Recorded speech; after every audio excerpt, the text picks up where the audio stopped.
শতাব্দী বছর পুরনো গল্প আছে। যখন একটা ছোট শহরে একজন পীর সাহেব থাকত। পীর সাহেবের জ্ঞানের আশেপাশের এলাকায় খুব চর্চা ছিল। সেই পীর সাহেব খুবই জ্ঞানী ছিল।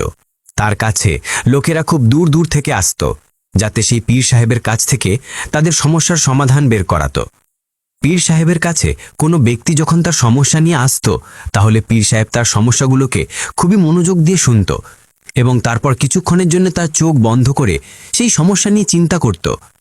এই কারণেই প্রত্যেক ব্যক্তি পীর সাহেবের সম্পর্কে এটাই ভাবত যে সম্ভবত এই পীর সাহেবের কাছে কোনো জাদুকরী শক্তি আছে, যার মাধ্যমে তিনি সমস্যার সমাধান খুঁজে বের করত এবং তারপর সেই সমাধান আমাদের বলে দিত। একবার একটা যুবক ছেলে পীর সাহেবের কাছে জিজ্ঞাসা করল যে আপনার কাছে কি কোনো এমন জাদুকরী শক্তি আছে যার কারণে আপনি আমাদের লোকেদের সমস্যা সমাধান করো, অথবা আপনার কাছে কোনো আধ্যাত্মিক দৃষ্টি আছে যার মাধ্যমে আপনি লোকেদের সমস্যা সমাধান করো? যুবক ছেলের কথা শুনে পীর সাহেব হাসতে লাগল, কিন্তু তিনি কোনো উত্তর দিল না।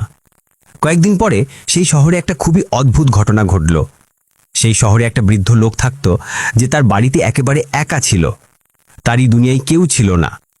সেই শহর থেকে 4টে লোক তাদের বাড়ির দিকে যাচ্ছিল। সেই 4টে লোক